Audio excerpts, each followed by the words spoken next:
দুনিয়া ধোকা, দুনিয়া ধোকা।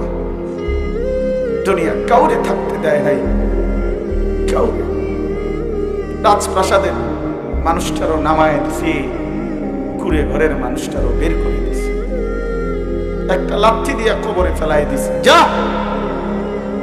আল্লাহ নবী সাল্লাল্লাহু আলাইহি সাল্লাম বলেন, নাফরমান যখন কবরে যাবে তো কবর তারে প্রথম মুহূর্তে একটা চাপ দিবে, ডান পাশের মাটি বাম দিকে, বাম দিকের মাটি ডান পাশে চলে আসবে। আল্লাহ নবী বলেন, হাত্তা তাখতালিফা আদলাউহু। আমার ভাই, ডান পাশের এই পাঁজরের হাড্ডি বাম পাশে এভাবে ঢুকে যাবে, বাম দিকের গুলো ডান দিকে। নবী যেভাবে উদাহরণ দিয়ে বুঝাইছে, আমাদের উস্তাদ আম করে বুঝাইছে, হাত্তা তাখতালিফা আদলাউহু। এই যে দুই আঙ্গুল যেমন একটা আরেকটার মধ্যে ঢুকে গেছে, খোদার কসম নবী বলে কবরের প্রথম মিনিটে এই নাফরমান পাপীর দুই পাশের হাড্ডি একসাথে একটা আরেকটার ভিতরে ঢুকে যায়। কষ্ট পাই বাবা। উসিকুম ইয়ায়া, আমাকেও বলছি আপনাদেরকেও বলছি, দুনিয়া ধোকা, দুনিয়া ধোকা। ওমা হাদিহিল হায়াতুদ দুনিয়া ইল্লা লাহবুম ওয়া লাইব। আল্লাহ বলে, বান্দা এটা আমি বানাইছি, আমি বানাইছি, আমি জানি কি বানাইছি। যে বানাইছে সেই কোম্পানি জানে এটা কি আসল না নকল, মেয়াদ কতদিন, খাইব কয়দিন, এই কোম্পানি জানে না। আল্লাহ বলেন, আমি বানিয়েছি বান্দা। কি বানাইছি?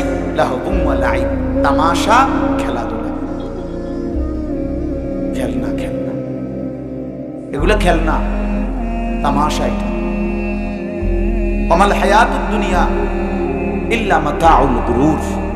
আল্লাহ বলছে দুনিয়ার জীবন শুধুই ধোঁকা। ফামা মাতাউল হায়াতিদ দুনিয়া ফিল আখিরাতি ইল্লা কালিল।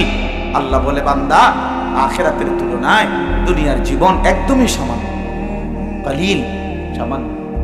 ভুল করো না বান্দা। ভাত খাইতে নিষেধ না, আল্লাহকে ভোলা নিষেধ। রোজগার করা নিষেধ না, নামাজ ছেড়ে দেওয়া নিষেধ। উপার্জন করতে কেউ বাধা দেয় না, সুদ খাইতে নিষেধ করছে। কথা বোঝেন নাই? আমি হারাম খাইতে নিষেধ করছে, হারাম খাইতে নিষেধ। বিয়ে করতে নিষেধ করে নাই, যুবক জিনা করতে নিষেধ করছে, জিনা। ওই যুবক ব্যভিচার করতে নিষেধ করেছে। যেই চাহিদা আল্লাহ দিয়েছে সেই চাহিদা পূরণের ব্যবস্থাও আল্লাহ করেছে। মানুষের তৃষ্ণা আল্লাহ দেয়, তো মানুষের তৃষ্ণা নিবারণের পানিও আল্লাহই দেয়। মানুষের ক্ষুধার চাহিদা আল্লাহ দেয়, তো মানুষের খাবারও আল্লাহ দেয়। তো মানুষের লজ্জাস্থানের চাহিদা আল্লাহই দিয়েছেন। খোদার কসম, হালাল স্ত্রী আল্লাহই ব্যবস্থা রেখেছেন। মালিক যেই চাহিদা দেয় সেই চাহিদা পূরণের ব্যবস্থাও আছে। তুমি কা কুত্তার মতো হয়ে গেলা, তুমি কা কুত্তার মতো হয়ে গেলা। পৃথিবীর সব নারী নর্তকী, উলঙ্গ ছবি, বেহায়া অস্থির দৃশ্য কেন দিনের পর দিন, রাতের পর রাত মোবাইলে দেখবা কেন যুবক? বলো আমার নওজোয়ান সাথীরা। আমি নওজোয়ানের ফেরিওয়ালা, বক্তা না, ফেরিওয়ালা, যে শুধু চিল্লাই। এই জন্য বাপ, এটা আমরা প্রত্যেকেই ফিকির করি। সূরা মুলকের আমি মাত্র 3টা আয়াত পড়ছি, 29 নম্বর পারার এই সূরাটা, সূরা মুলক, কোরআনুল কারীমের অত্যন্ত ফজিলতপূর্ণ একটা সূরা।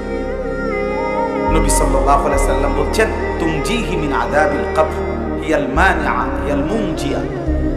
এই সূরা মাত্র 30টা আয়াত, 67 নম্বর সূরা, সূরা মুলক। মোটামুটি বলা যায় সামান্যতম দিনদার মানুষ যারা, তারা এই সূরার নাম জানে, ঠিক না? রাসূলুল্লাহ সাল্লাল্লাহু আলাইহি সাল্লাম বলেন, এই সূরাটি যে নিয়মিত তেলাওয়াত করবে আল্লাহ তাআলা তাকে কবরের আযাব থেকে রক্ষা করবে। তুমজিহি মিন আযাবিল কবর। তাফসীরের মধ্যে আছে, নবীজি বলছেন, আমার দিলের তামান্না লাওয়াদিত্তু। নবীজি বলেন, আমার দিলের আশা, আমার উম্মতের প্রতিটা ঈমানদারের কলবে, দিলে এই সূরাটা থাকুক। ফি কলবি কুল্লি মুমিন, আমার প্রতিটা উম্মত ঈমানদার যেন এই সূরাটা পড়ে, মুখস্থ করে, কারণ এটা তার ভীষণ উপকারে আসবে। এই সূরার নিয়মিত তেলাওয়াত তারে কবরের আযাব থেকে বাঁচায় দেবে। প্রিয় ভাই আমার, রাসূলুল্লাহ সাল্লাল্লাহু আলাইহি ওয়াসাল্লাম হাদিসের মধ্যে আছে, আল্লাহর নবী সাল্লাল্লাহু আলাইহি ওয়াসাল্লাম 5 ওয়াক্ত নামাজের পরে কবরের আযাব থেকে পানাহ চাইতেন উম্মতের তালিমের জন্য। কারণ তার নিজের কোনো গুনাহ নাই, তার নিজের কোনো কি নাই, তিনি মাসুম, তিনি নিষ্পাপ। তারপরও তালিমান লি উম্মতিহি, উম্মত যাতে বোঝে, শিখে, প্র্যাকটিক্যাল। এজন্য নবী সাল্লাল্লাহু আলাইহি ওয়াসাল্লাম 5 ওয়াক্ত নামাজের পরে বলতেন যে কতগুলো দোয়া পড়তেন, এর মধ্যে এটা একটা দোয়া, আল্লাহুম্মা ইন্নী আউযু বিকা মিন আযাবিল কবর ওয়া মিন ফিতনাতিল কবর ওয়া মিন ফিতনাতিল মাসীহিদ দাজ্জাল ওয়া মিন ফিতনাতিল মাহইয়া ওয়াল মামাত। নবীজি এই দোয়া পড়তেন, কবরের আযাব থেকে পানাহ চাইতেন। রাসূলুল্লাহ সাল্লাল্লাহু আলাইহি ওয়াসাল্লামের একজন সাহাবী হযরত বারা ইবনে আযিব রাদিয়াল্লাহু তাআলা আনহু বলেন, একদিন নবীজি আমাদের সাথে নিয়ে এক সাহাবীর জানাজা পড়তে গেছে। জানাজা পড়তে গিয়ে ওনার কবরের সামনে দাঁড়াইছে। আল্লাহর নবী সাল্লাল্লাহু আলাইহি ওয়াসাল্লাম জানাজার আগে খালি কবর। হযরত বারা ইবনে আযিব বলেন, কবরের দিকে তাকাইয়া আল্লাহর নবী সাল্লাল্লাহু আলাইহি ওয়াসাল্লাম অঝরে কাঁদছেন নিজে নিজে। সাহাবী বলেন, আমরাও সবাই কাঁদতে থাকলাম।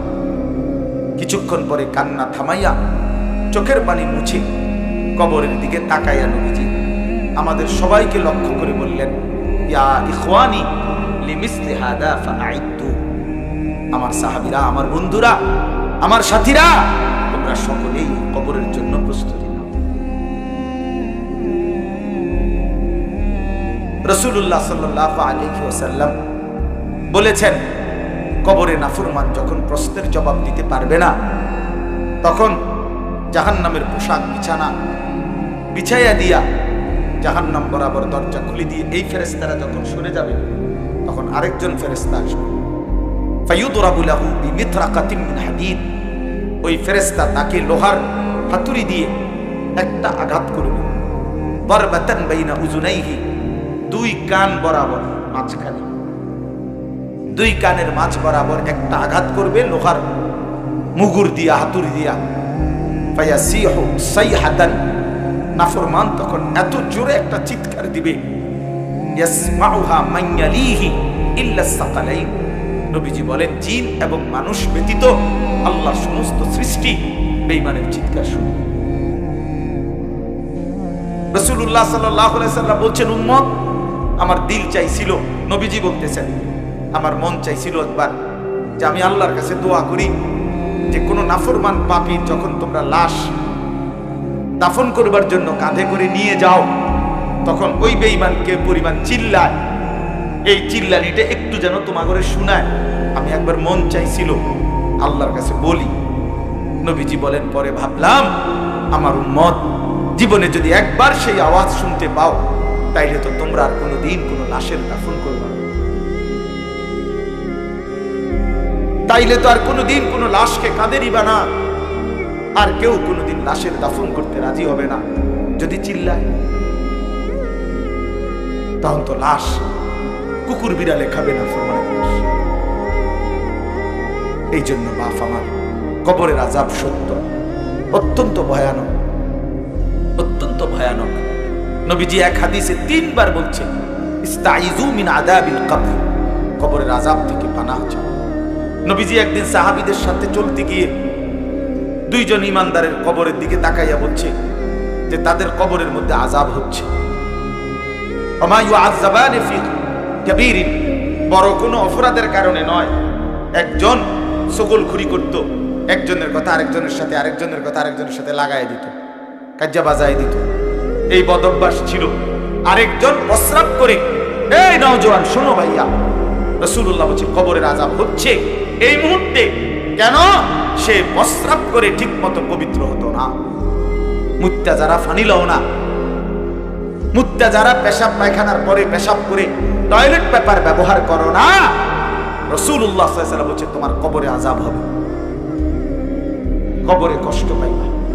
এই একদম নিম্ন রুচির মানুষ, নিকৃষ্ট রুচি লোক, যে প্রস্রাব করে টয়লেট পেপার ব্যবহার করে না, পানি ব্যবহার করে না। কারণ পুরুষের প্রস্রাব একসাথে শেষ হয় না, এটা বিজ্ঞানসম্মত কথা, চিকিৎসা বিজ্ঞানেরও কথা। এটা পুরুষের শরীরে প্রস্রাবের নালীটা এরকম যে একবারে প্রস্রাব শেষ হয় না, 2-4 ফুটা পেশাব এটা তার একটু পরে পরে। এজন্য ঢিলা কুলুক টয়লেট পেপার ব্যবহার করে একটু সময় অপেক্ষা করলেই পরবর্তী ফুটাগুলো টয়লেট পেপারে জমা হইলে সেটা ফেলে পানি ব্যবহার করলে পবিত্র হয়ে যায়। কিন্তু যেই অপদার্থ আপনার মুদ্রা সে ইন্ডা টান দিয়ে একটা লেলো হাঁটতেছে, তো পরবর্তী ফুটা এগুলো কোথায় পড়ছে? হ্যাঁ, প্যান্ডেতে তার চাইতে ভালো ছিল একটা পলিথিন ফিন্দা রাখতে ভিতরে, তাইলে রাত হইলে দেখতি যে মোট কয় ফোঁটা জমা হয়েছে। পলিথিনের তলে দেখতা যে পেশাব আছে, তাহলে প্রমাণ হতো। একদিন পরীক্ষামূলক দেখো পলিথিন ফইরা যে পেশাব জমা হয়নি। সারাদিনে 10 বার 5 বার পেশাব করিলে 5 ফোঁটা করেও যদি হয়, তাইলে তো 25 ফোঁটা পেশাব তার প্যান্টে। এই দুর্গন্ধ নিয়া এই অপদার্থ খায় কেমনে, ঘুমায় কেমনে, হাঁটে কেমনে? হ্যাঁ, এরা বলে ভদ্রলোক আর আমরা এলাম হুজুর। আমগরে কয় হুজুর মানুষ জানে কি না? আমরা জানি যে পেশাব করে টয়লেট পেপার নিতে হয়, আপনি জানেন না। আমরা এটা জানি, আপনি অনেক কিছু জানেন না। আমরা যেগুলো জানি, আমরা জানি বসে পেশাব করতে, আমরা খাড়াইয়া মতে না, এটা আমরা জানি। অনেক কিছু ইসলাম যে জানে সে পূর্ণ জানে, আলহামদুলিল্লাহ। আল্লাহর কোরআন যে জানে, খোদার কসম সে পূর্ণ জ্ঞান জানে, পূর্ণ জ্ঞান জানে। এর চাইতে পূর্ণাঙ্গ জ্ঞান আসমান ও জমিনের নিচে কোথাও নাই, কোথাও। পৃথিবীর সবগুলো বই একত্র করলেও আমাদের মাদ্রাসার, আমাদের এই কোরআন সুন্নাহর এক শব্দের সমান হবে না বেটা, হবে না বেটা। সাফ কথা বেটা। জেনারেল পড়ালেখা আমরাও পড়ছি, কুমিল্লা ভিক্টোরিয়া কলেজ থেকে মাস্টার্স পাস করছি আমি। সায়েন্স বিজ্ঞান বিভাগ থেকে 1998 সালে এসএসসি পাস করছি। দাখিল সারা বাংলাদেশে সর্বোচ্চ নাম্বার পেয়ে 1 নাম্বার হয়েছে সমগ্র বাংলাদেশ, আলহামদুলিল্লাহ। ফার্স্ট স্ট্যান্ড করেছে। সার্টিফিকেট দেখতে চাইলে ফাটামু, কেউ কইলে অনলাইনে ফাটামু না। অর্থ অহংকারের জন্য বলি না, অর্থ হইল দুনিয়া শিখা। বাংলা অঙ্ক ইংরেজিটা নিষেধ করছি না। আল্লাহকে ভুলে গেলা কেন? কি পড়লা? ঘোড়ার ঘাস 16 বছর কইরা কোন ঘোড়ার ডিম পারলা? মালিক চিনো না? এই অপদার্থ বলো, সেজদা চিনো না, গোলামি চিনো না, ফজরের নামাজ পড়তে পারো না, আল্লাহর কোরআন একটা লাইন সহি শুদ্ধ পড়লা না, একটা লাইন কিন্তু সাইও পড়তে পারো না শুদ্ধ। তুমি কি ঘোড়ার ডিমটা পারলা? কি ঘোড়ার ঘাস কাটলা ভাইয়া? দুনিয়া শিখলে আখিরাত ভুলে গেলা কেন? এতগুলো বই পড়তে পারলে মালিকের কালাম এই একটা পড়লেন না কেন? হ্যাঁ, যারা আইন পড়ে ল, তাগো এর চাইতে এই কোরআন শরীফ যে দুরুচা, তার চাইতে 3 ডবল না 10 ডবল উঁচা উঁচা বই আছে। আমি নিজে দেখি এর দুরুচা উঁচা বই হেঁটে এতুটি পড়লো কেন? যাদের ডাক্তারি বই, মেডিকেলের বই, এগুলো এর উঁচা উঁচা। পুরাটা একটা মেডিকেল কলেজের লাইব্রেরিতে গিয়া দেখেন বইয়ের স্তূপ স্তূপ। 6টা বছর যে ছেলেটা এমবিবিএস এফসিপিএস করছে, যারা তার বুকটা মাটিতে লেগে গেছে। কি এটা কি ঘুমিয়ে এমবিবিএস নাকি? তাইলে এতগুলো পড়া পড়তে পারলো, মালিকের কালাম শিখতে পারলো না কেন? বলেন না কেন? কেন পারলো না? আখিরাত লাগবে না মনে করছে। মূল বিষয় হলো বাপ মাও বুঝছে, সন্তানেও বুঝছে যে এটি আমগো লাগবে। এটি হুজুরদের বিষয়। হুজুররা কোন রকম খায় দায় ঘুম যায়। হুজুররা জানে কি না? না, আপনি অনেক কিছু জানেন, আমরা জানি না। আমরা কি জানি না? আচ্ছা বলেন, সাধারণ মানুষ অথবা উচ্চ শিক্ষিত মানুষ যেটারে টাইলস বলে, আমরা হুজুররা সেটারে মাটি বলি। কি বলি? তো আমরা তো চিনলাম। আপনারা যেটারে ফাঙ্গাস মাছ কন, আমরা এটা তেলাপিয়া মাছ করি না। তো আমি চিনছি নাকি? না, আপনি বলেন আমি কি চিনছি না? আমি কি বেড়া চিনি না? না বেড়ি চিনি না? না চাঁদ চিনি না? না সূর্য চিনি না? কি চিনি না? কি বুঝে না? একদম না বুঝার কি আছে? দুনিয়া এত কিছু বুঝন লাগে না কি মিয়া? দুনিয়া তো বোবায়ও ভোগ করে, অন্ধ মানুষও তো দুনিয়া ভোগ করে, জন্তু জানোয়ারও তো দুনিয়া ভোগ করে না? একটা হাতি, গবেষকদের, প্রাণীবিদ্যার গবেষকদের কথা হলো একটি হাতি একদিনে 250 কেজি খাবার খায়। 250, 90 লিটার পানি পান করে। বুঝেন, 90 লিটার পানি পান করে। একটি তিমি এক ঢোকে মানে এক লোকমায় 200 জন সামর্থ্যবান মানুষের সমপরিমাণ খাবার খায়। আচ্ছা বলেন, দুনিয়া কি ভোগ করছি আমরা? বলেন না। পাঙ্গাস আর তেলাপিয়া, ধনিয়া পাতা, কাঁচামরিচ, ক্ষীরা, টমাটো, দুন্দুল, করলা, কক মুরগা, ফার মুরগা, পরোটা, ডাল ভাজি, বিকালে এলো আলু চপ, পেঁয়াজ, বল, চা। বেটা এই কত খাইয়া বেটা একটা লাভ মারে কি? আস্তাগফিরুল্লাহ, আস্তাগফিরুল্লাহ। আল্লাহ আমাদেরকে বুঝ দান করেন। আখিরাত মূল বিষয়, ওয়াল আখিরাতু খায়রুম ওয়া আবকা। আল্লাহ বলছে বান্দা আখিরাত আসো, আখিরাত আসো, আখিরাত আসো। অতএব দয়া করে রাসূলুল্লাহ সাল্লাল্লাহু আলাইহি সাল্লামের এতগুলো হাদিসের কথা বললাম। কবরের আযাব সত্য, কবরে কষ্ট হবে বাপ, কবরে কষ্ট হবে। এজন্য আমি অনুরোধ করছি আমরা প্রত্যেকে ইনশাআল্লাহ নিজের জিন্দেগি সুন্দর করার ফিকির করি। বলেন ইনশাআল্লাহ। এবার শুধু তরজমা শুনেন 3টা আয়াত, তাইলেই আমার কথা শেষ। ইন্নাল্লাযীনা ইয়াখশাউনা রাব্বাহুম বিল গায়ব। আল্লাহ তাআলা বলেন, নিশ্চয়ই যারা আল্লাহকে না দেখে ভয় করে। কিভাবে ভয় করে? এই কথার 2টা অর্থ তাফসীরে লিখছে। 1 নাম্বার হলো যারা আখিরাতের বিষয়গুলোকে না দেখে ভয় করে। কবর, হাসর, আখিরাত, মিজান, ফুলসিরাত, জান্নাত, জাহান্নাম, শাস্তি, শান্তি, এই আখিরাতের এই কথাগুলোকে যারা ভয় করে তারাই আল্লাহকে ভয় করে। তারাই কাকে ভয় করে? 2 নাম্বার তাফসীরে আছে আল্লাহকে ভয় করে না দেখে, মানে হলো যারা গুনাহ থেকে বিরত থাকে। যে গুনাহ থেকে বিরত থাকে, খোদার কসম সে আল্লাহকে ভয় করে। যে আল্লাহকে ভয় করে সে গুনাহ থেকে বিরত থাকে। এটা একটা এপিটোমিক। আল্লাহকে যে ভয় করে গুনাহ থেকে সে বিরত থাকে। গুনাহ থেকে যে বিরত থাকে আল্লাহকে সে ভয় করে। কথা বুঝছেন কি না বলেন? আল্লাহ বলেন এমন বান্দা যে কবর, হাসর, মিজান, ফুলসিরাত, আখিরাতকে ভয় করে এবং গুনাহ থেকে বিরত থাকে, সেই মূলত আমি আল্লাহকে ভয় করে, আমাকে না দেখেই ভয় করে। আল্লাহ বলেন আমার এমন প্রিয় বান্দাদের জন্য আমার 2টা পুরস্কার। কয়টা? 1, লাহুম মাগফিরাতুন, আমি তাদের পেছনের জিন্দেগীর সব গুনাহ মাফ করে দেব। 2, ওয়া আজরুন কাবীর, আমি আল্লাহ তাদেরকে সর্বশ্রেষ্ঠ বড় বৃহৎ বিনিময় জান্নাত দিয়েই দেব। এবার আল্লাহ বলেন ওয়া আসিররু কাওলাকুম আবিজাহরু বিহি ইন্নাহু আলিমুম বিযাতিস সুদূর। নওজোয়ান ভাই তোমরাও শোনো, আল্লাহ বড় মহব্বত করে বলছে বান্দা তুমি আমারে আড়াল করতে পারবা না। কাজে বাটপারি সিটারি বাদ দিয়া, 2 নম্বরই 6 নম্বরই বাদ দিয়া আমার হুকুম মানো, ভালো হবে। তোমার দুনিয়াও ভালো হবে, কবরও ভালো হবে, আখিরাত। তুমি আমার থেকে আড়াল করতে পারতা না। এটি র্যাব বিজিবির বিষয় না, এটা আমি আল্লাহর সাথে মুআমালা। আমার থেকে তুমি লুকাইতেও পারবা না, আড়াল করতেও পারবা না। ওয়া আসিররু কাওলাকুম আবিজাহরু বিহি, তুমি যদি আস্তে কথা বলো আমি তাও জানি, তুমি যদি জোরে কথা বলো আমি তাও জানি। ইন্নাহু আলিমুন বিযাতিস সুদূর, তোমার অন্তরের ভিতরের যে জল্পনা কল্পনা সেগুলোও আমি জানি।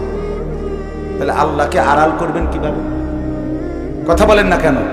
যুবক মনে করে রাত 2টায় কেউ জেগে নাই, এজন্য উলঙ্গ ছবি দেখে, মা ঘুমায়, বাপ ঘুমায়, দরজা বন্ধ, জানালা বন্ধ, সিটকারি বন্ধ, হ্যাঁ লাইট বন্ধ, ফ্যান সব বন্ধ। এজন্য সে মনে করে কেউ দেখে না, কেউ জানে না। আল্লাহ বলে আনিস আমি জেগে আছি, আমি দেখছি বান্দা। আলাম ইয়ালাম বিআন্নাল্লাহা ইয়ারা, আমি জানি বান্দা, আমি সারাক্ষণ দেখি। আল্লাহ বিশ্রাম করে কখন? কথা বলেন না কেন? আল্লাহ দেখে না কখন? আল্লাহর অবসর কখন?